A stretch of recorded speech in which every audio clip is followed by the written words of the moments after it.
This episode of Dome Runners is brought to you by Jimmy's Guns and Stuff. It's where I get all my guns and most of my stuff.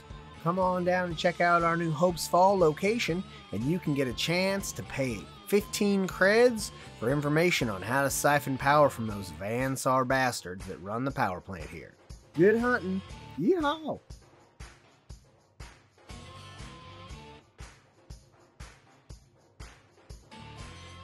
Hey there, scabby scummers and gangers. Crimson Oracle here with another episode in my Intro to Necromunda series.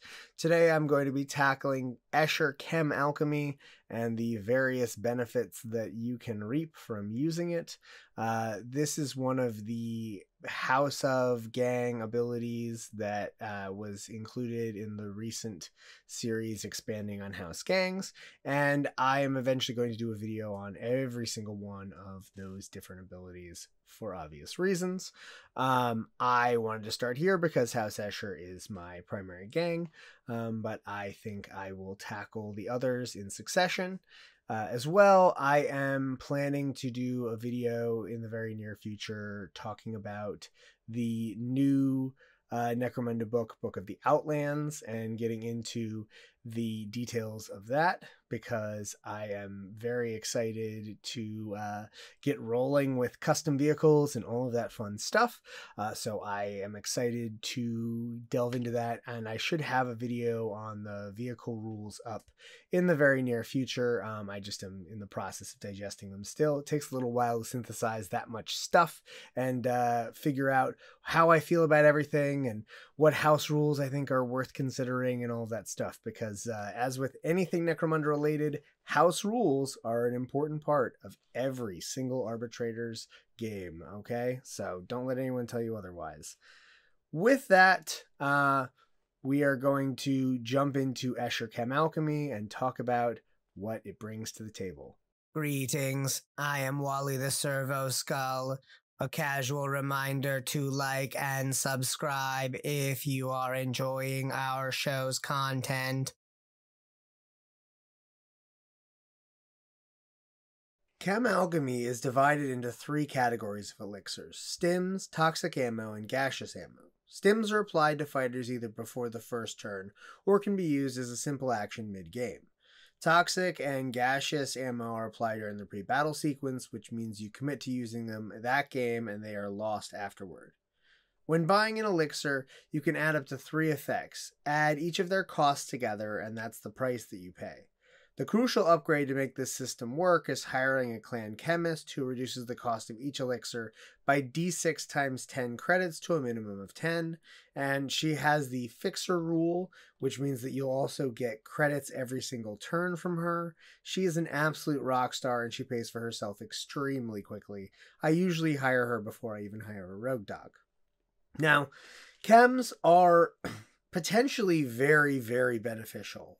They can be absolute game changers when used at the right times, but it is crucial to be tactical about how you deploy them, because they are one-shot deals. So if you waste them, you don't get them back. You don't get a second bite at that apple. So chems are a bit of a finesse item, which I think suits the House of Blades rather well.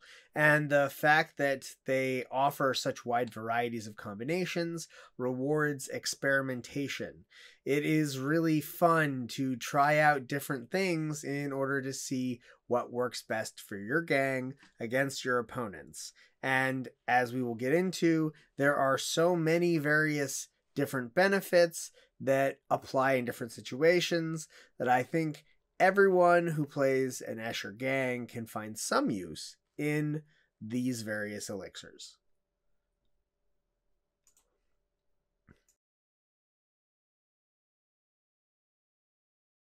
Stims are my favorite of the 3 categories because they're both affordable and can be held onto if your fighter doesn't wind up using them during the battle, unlike the other 2 ammo types where you apply them to the weapon and they're lost regardless of whether you actually get to use them. I have a workaround for that, but we'll get to that later in the house rules section. The stim effects are as follows. Bad Blood is 10 credits, and when applied, anytime the fighter takes a wound, all fighters in base contact must make an initiative check or suffer a hit with the toxin trait. This is a great benefit for a close combat fighter who's likely to put themselves in harm's way anyhow, giving you bonus splash damage when you hit. The only real downside is you have to take damage to trigger it, but that's going to happen anyway. Blood Rush is 15 credits and allows the fighter to remove a flesh wound or recover from seriously injured. This one is kind of a no-brainer.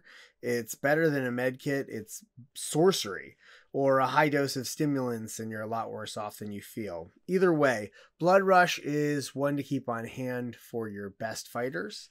House of Blades doesn't specify whether the action to apply a stim is something that you can do while seriously injured, but I tend to think that it is. Discuss this with your arbitrator before using it in your games. Brain Lock is 15 credits and allows a fighter to count as a psyker for the purpose of disrupting psychic powers. This is a nice way to throw off your opponent's psychic shenanigans, and it is relatively cheap. Dreamland is 10 credits. It allows the fighter to ignore the effects of the insane condition. This is another decent benefit when dealing with psychers, particularly from House to Lock, who love to cause the insanity condition.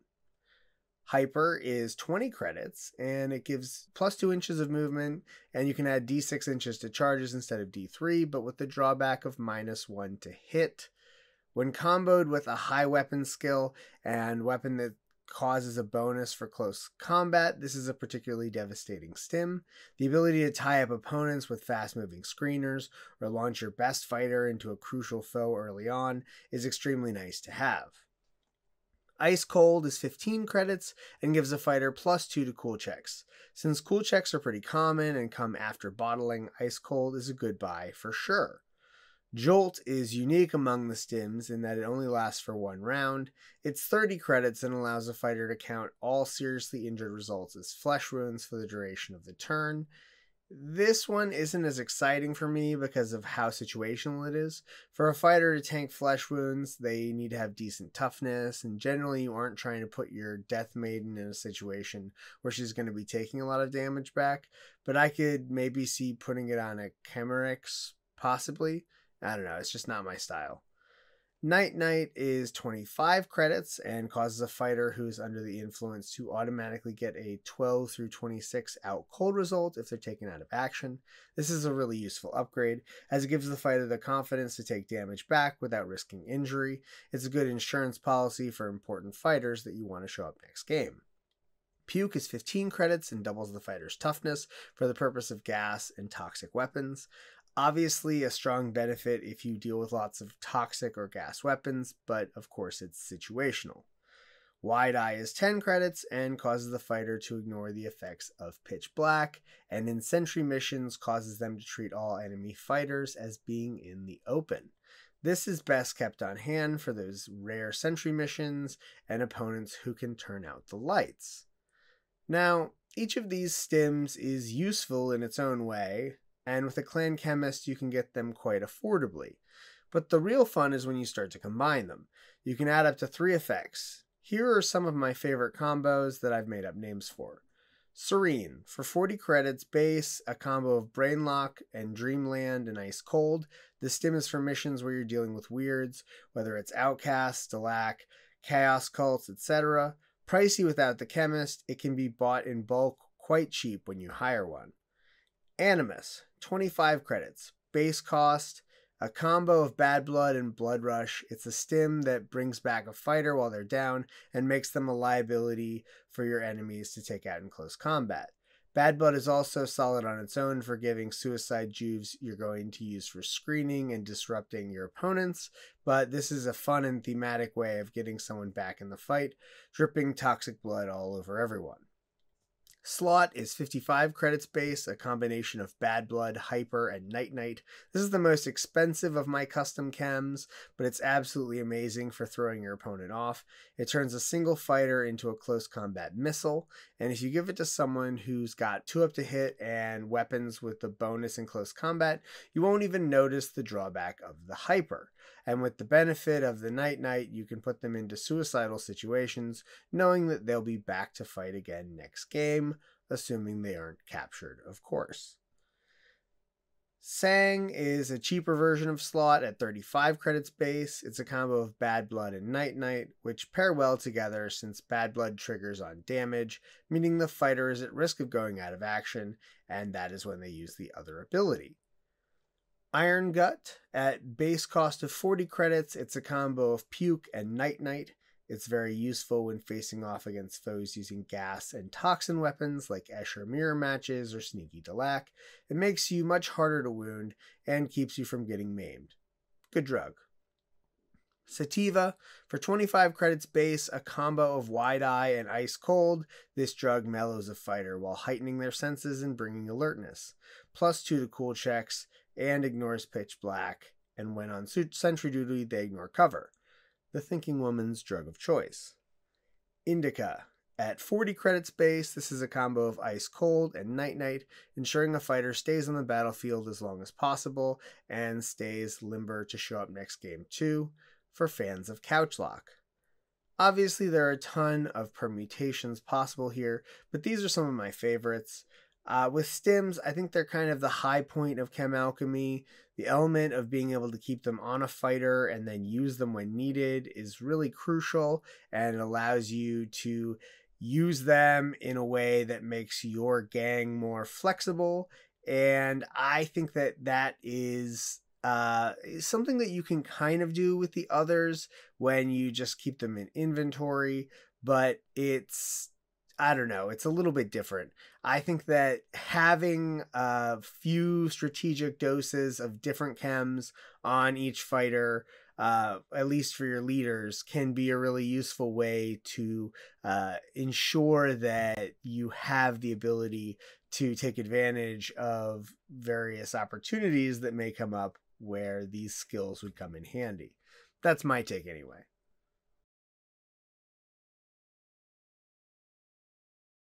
Gaseous ammo is a fairly limited benefit, as it only applies to weapons with the gas trait, which currently is the Nightshade Chem Thrower, Scare Grenades, and Gas Grenades, both as ammo from a grenade launcher and as grenades themselves.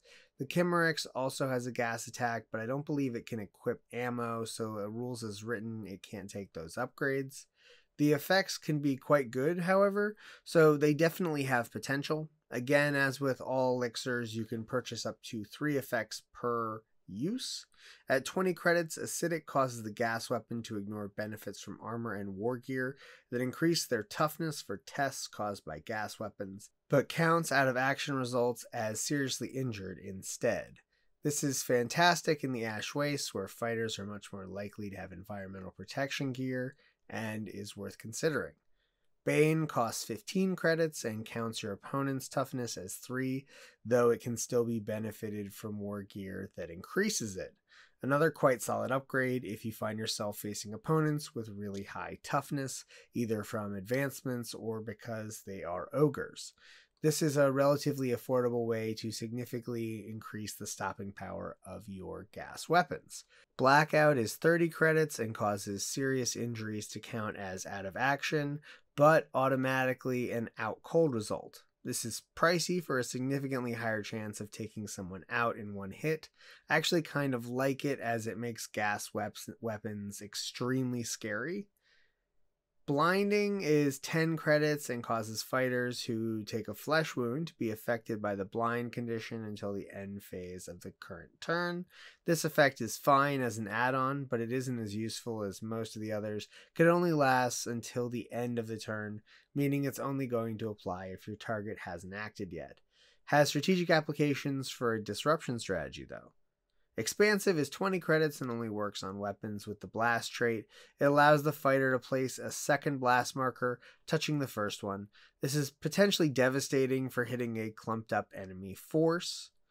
Hallucinogen is 15 credits and forces a willpower test where the fighter becomes insane, and this is in addition to the gas attack's normal damage. Insanity is a lot of fun, and this is a convenient way to cause it to multiple fighters, increasing the odds of shenanigans ensuing.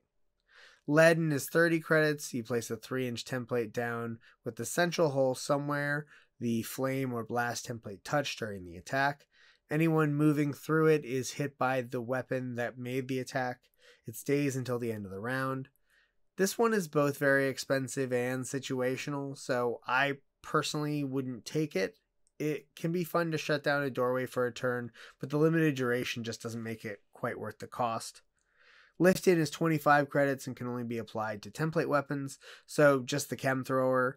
It allows the fighter to place the short end of the template up to 6 inches away from the fighter, but the long end must still be further away from the fighter than the short end.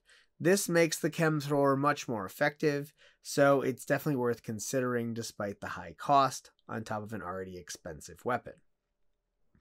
Pathogenic is 15 credits and causes a marker to be placed next to a fighter hit by this weapon, whether it wounds or not. This causes the fighter to roll a d6 and take a gas hit on a roll of 1 to 2. On a 3-up, the marker is removed. It doesn't say, but I believe the marker stays if you take the hit, meaning the fighter has to roll again next turn.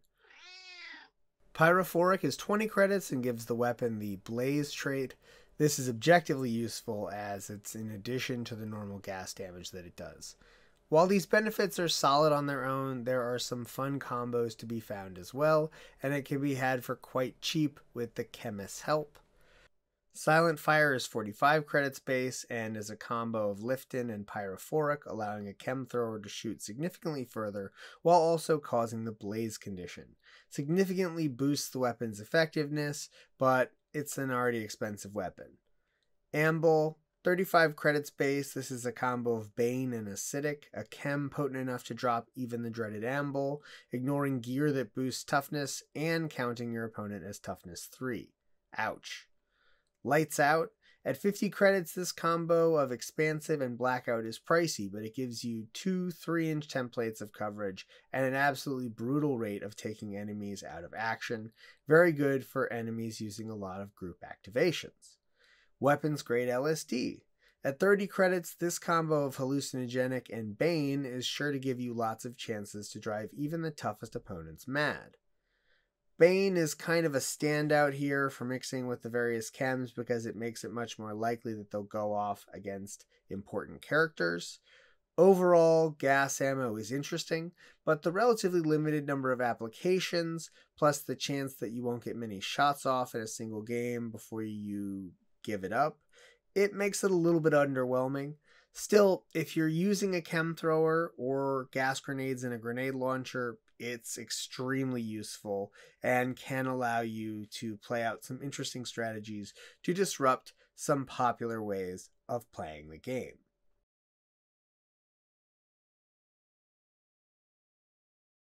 Toxic ammo can be applied to any weapon with the toxin trait, making them a much more widespread tool than the relatively limited gaseous ammo.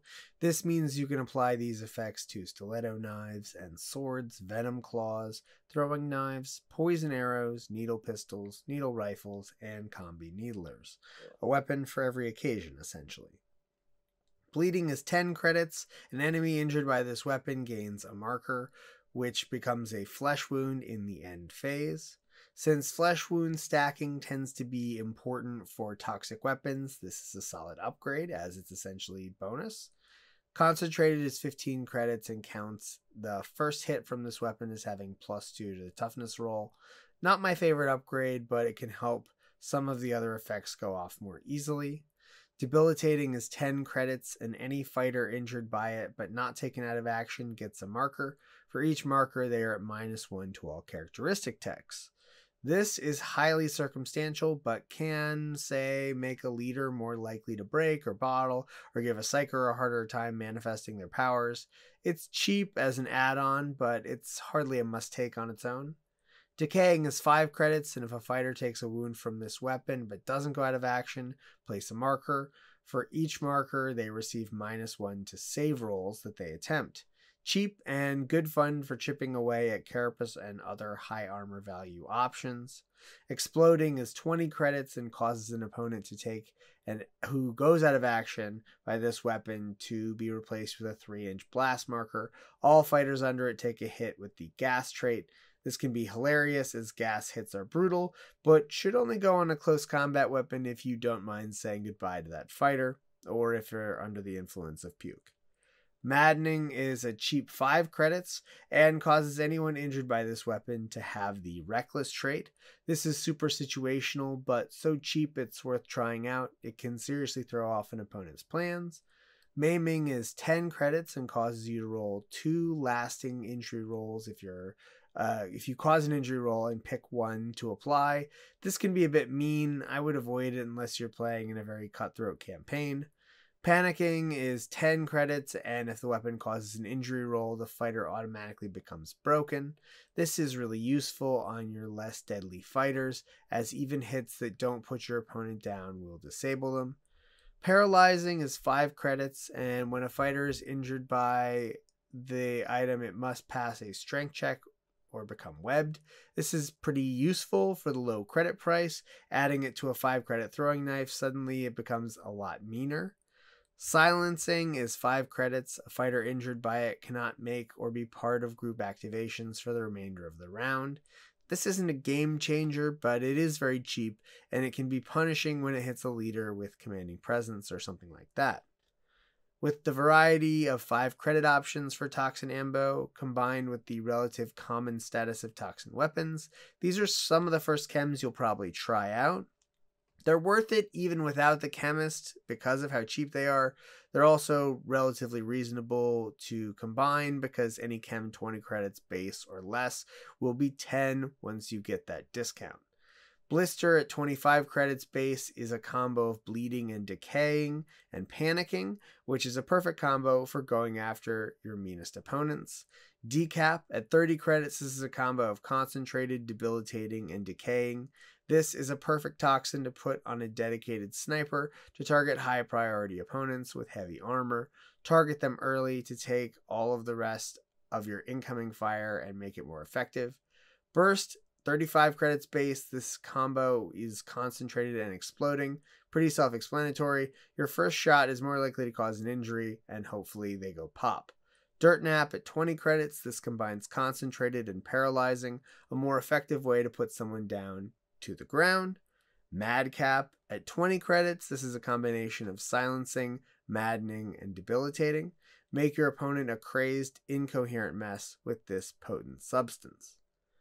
Toxic ammo can help take cheap throwing knives and stiletto knives up a notch if you stick to the cheap effects, but combined with the chemist, it really comes into its own, as anything 20 credits or less is automatically just going to cost 10 credits no matter what you roll, encouraging you to stack effects wherever possible.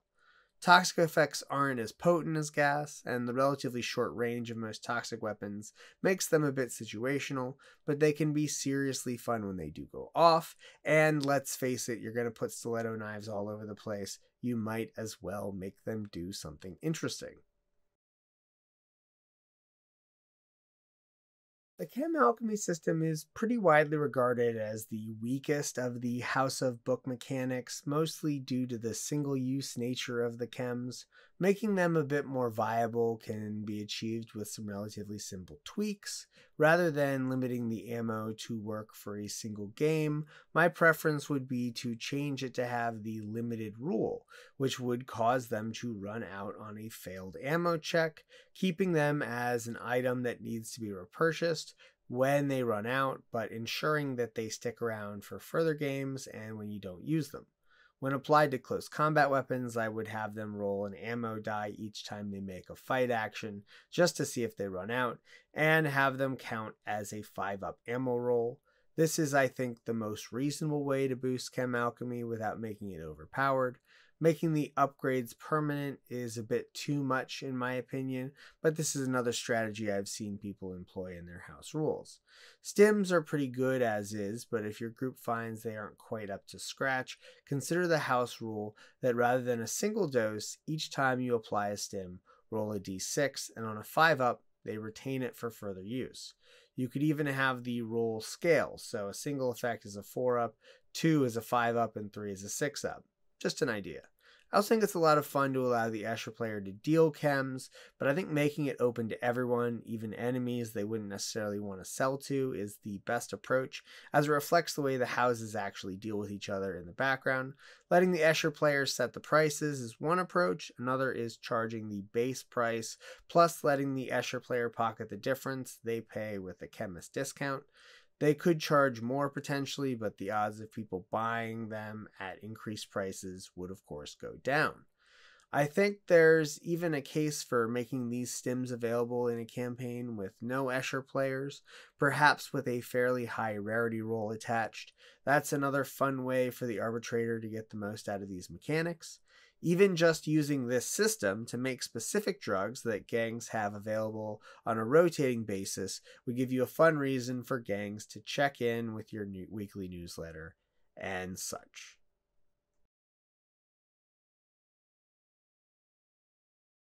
Chem Alchemy is a fun system mostly because of the wide variety of options it affords the player, but it's not necessarily the most powerful of the abilities that House Escher is using. Still, clan chemists by your side, you can get some really potent effects at surprisingly cheap prices.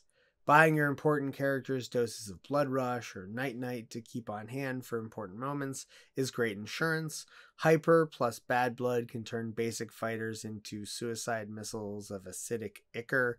The biggest problem with the system is from a gang standpoint, points are generally best invested in long-term purchases that will continue to pay off game after game. Spending 10 or 20 points on chems here or there isn't going to hold you back too much, especially with the bonus income from the alchemist, but those credits eventually add up to equal serious upgrades like extra Death Maidens or Chimeric Brutes. Of course, Necromunda isn't just a competition to get the highest gang rating, and strategic use of chems can make a game-changing difference in battles, or help you become a better planner and strategist for countering your opponent. A few doses of Wide Eye can make the difference against an opponent turning out the lights on you, or a sentry mission, and Brain Lock can make you significantly harder for psychers to work their mojo on. Think about it.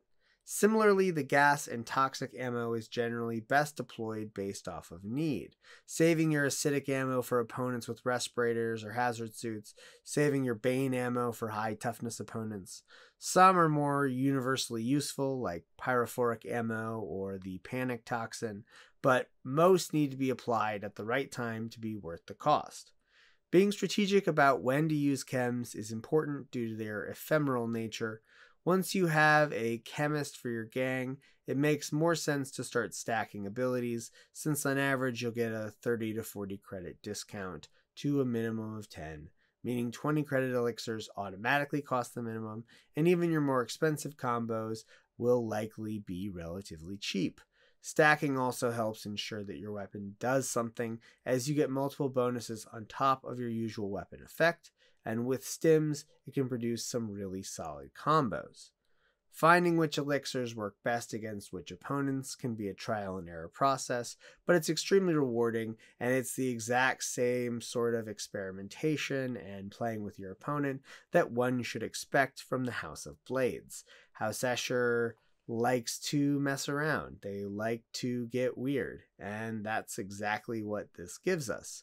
And of course, at playing House Escher, you wind up, wanting to experiment because you don't have that many other options for you, leaning into that theme of the gas and toxic weapons. There's not that many variety of weapons available, so the toxic system allows you to really customize things and really gives you more options. So I think overall it's a fun mechanic, and I know that it doesn't get as much popularity as the gene smithing or the Vansar Augmentics, but I still think that it has a lot going for it, and I would definitely recommend checking it out and playing with it and getting yourself a chemist, because they're going to pay for themselves anyway, and the bonus to get discounts on your chems is just fantastic and allows you to really stack effects and do silly stuff. With that, I would like to thank everyone for watching. I remind you to like and subscribe if you enjoyed the video. And of course, thank you to my patrons who help support this show and keep it going. And of course, if you are interested in becoming a patron, for $2 a month at a minimum, you can help support this show. Go to patreon.com/domerunners. Don't forget to check out the podcast, The Dome Runners. You can get that on any of your favorite podcast platforms. And of course, everybody stay safe and don't forget to change your paint water.